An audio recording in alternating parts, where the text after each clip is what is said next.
माझ्या यूट्यूब चॅनलमध्ये तुम्हा सर्वांचं स्वागत आहे आणि आज मी बनवणार आहे व्हॅनिला आईस्क्रीम। तर तुम्ही बघू शकता मी तुम्हाला रेसिपी शेअर करणार आहे आणि मला बघूया मी कशी व्हॅनिला आईस्क्रीम बनवते ते बघू।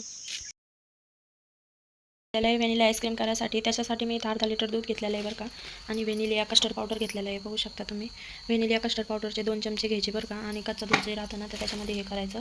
आणि एका कढईमध्ये मी म्हणजे दूध गरम करायला तर तुम्ही बघू शकता इथं मी साखर टाकते बरं का। साखर टाकते त्याच्यामध्ये 2 चमचे साखर टाकायचे बरं का, मोठे चमचे, म्हणजे जसं आपल्याला आवडेल तसं गोड करायचं बरं का। साखर टाकून झाली का त्याला असं हलवत राहायचं आणि दूध थोडंसं आटून घ्यायचं बरं का। दूध असं आटवलं की नंतर त्याच्यामध्ये ना आपण कस्टर्ड पावडर केलेलं आहे, म्हणजे कच्च्या दुधामध्ये 2 चमचे कस्टर्ड पावडर टाकायची। कस्टर्ड पावडर टाकली की मग त्याला पण व्हॅनिला आईस्क्रीमचा कलर येतो बरं का। तुम्हाला तुम्ही त्याच्यामध्ये म्हणजे असं चालूच रेसिपी करू शकता तुम्ही। आता इथं मस्त असं बेटर तयार झालेलं आहे बरं का। बघू शकता तुम्ही पण असं म्हणजे त्याच्यामध्ये गाठ काही वगैरे नाही आहे बरं का। आणि इकडं दूध तर गरमच झालेलं आहे आपलं, त्याला आटवायचं पहिलं आणि नंतर त्याला आपलं मिक्स केलेलं आहे म्हणजे बेटर केलेलं आहे, बेटर टाकून द्यायचं बरं का याच्यामध्ये।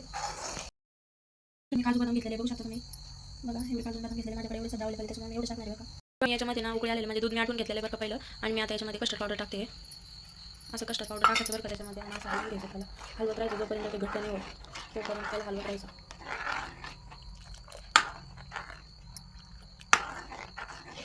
तर बघू शकता इथं मी असं हलवून घेते इथं नाही का, असे आपल्या आवडतोकडनं काजू बदाम फोडून घेते बघा इथं।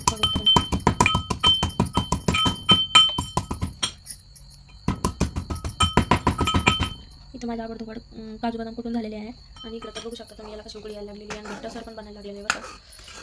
बघू शकता तुम्ही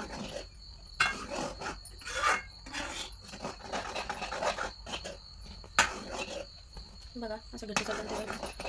आणि नंतर आता इथं आवडतोकडे कुठून झालेलं आहे बघा, बघू शकता तुम्ही। आता हे ना याच्यामध्ये टाकून द्यायचं आपल्याला, बेटर झालेलं आहे ना वरती व्हॅनिला असं, तर त्याच्यामध्ये टाकून द्यायचं आहे बघा। तुम्ही नाही का ते टाकून दिलेलं बघा, बघू शकता तुम्ही।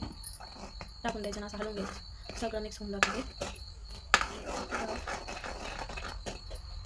ते घट्ट व्हायला लागले बघा। बघू शकता तुम्ही कसं घट्ट होतं तर।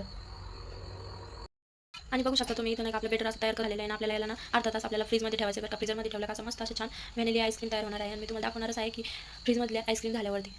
आता इथं सगळं रेडी झालेलं आहे बरं का आपलं, आणि मी आता नाही का एक कढईमध्ये होते ना, तर आता मी पातेल्यामध्ये काढून घेत आहे। पातेल्यामध्ये काढून घेतलं का मस्त अशी आईस्क्रीम आपली अर्ध्या तासानंतर रेडी होणार आहे, तुम्हाला दाखवणारच आहे। याच्यामध्ये काढून घेतलं का म्हणजे कढई ठेवायला चांगलं नाही वाटत ना, तर मग त्याच्यामुळे पातेल्यामध्ये काढून घेते छोट्या स्टीलच्या, त्याच्यामध्ये काढून घेतली का मग फ्रीजरमध्ये ठेवायचं, मस्त अशी आपली आईस्क्रीम तयार होते बघा। ओके काढून झालेलं आहे, आणि सगळं पण मी कढईमधून पण काढून घेतलेलं आहे। बघू शकता तुम्ही पातेल्यामध्ये काढून घेतलेलं आहे ना। आता हेच फ्रीजमध्ये ठेवायचं आणि अर्ध्या तासानंतर काढायचं बरं का। अर्ध्या तासानंतर म्हणजे आपल्याला का कुल्फी तयार होऊन म्हणजे व्हॅनिला आईस्क्रीम तयार होऊन बाहेर येते म्हणजे। बघू शकता मी नाही का इथे फ्रीजमध्ये उघडलं आहे बरं का, आणि इथं आमचं पातेल्यामध्ये ठेवून दिलेलं आहे। बघू शकता तुम्ही असं मस्त असं ठेवून दिलेलं आहे बरं का, त्याच्यामध्ये फ्रीजरच्या मध्ये ठेवलं का अर्ध्या तासामध्ये होऊन जातं आपलं। बघू शकता तुम्ही, बघू शकता तुम्ही अर्धा तास झालेला आहे आणि आपली व्हॅनिला आईस्क्रीम तयार झालेली आहे, खूपच टेस्टी लागते बरं का।